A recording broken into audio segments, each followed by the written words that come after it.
Guys, and welcome back to another Irish whiskey video. So continue on from my first part of my top Irish whiskey recommendations for St. Patrick's time.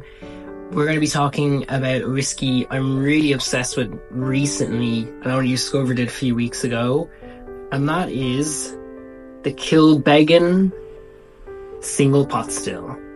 So Kilbeggan's single pot still comes from the Kilbeggan distillery in County Westmeath in the Midlands in Ireland, and it comes from the oldest licensed distillery in Ireland, the Kilbeggan distillery, which got its license in 1757, and it did close actually in 1958, and then it was reopened again in the 1980s, but they didn't actually start making whiskey there again until about 2007. And they installed 2 pot stills there, so all the whiskies coming from Kilbeggan are double distilled.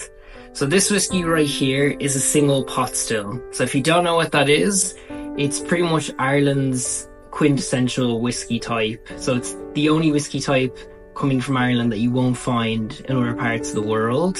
It's 30% malted barley, 30% unmalted barley, and 5% any other grain. So that's the legal definition for a pot still. This single pot still, we don't know the ratio of the malt or the unmalted barley, but it is 2.5% oats, which does make it a little bit different to other single pot stills, which are generally just malt and unmalted barley.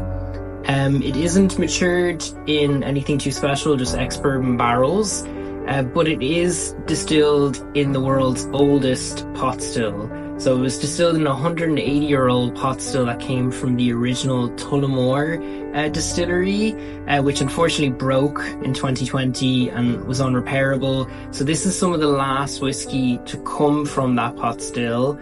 And so it's definitely a historical whiskey.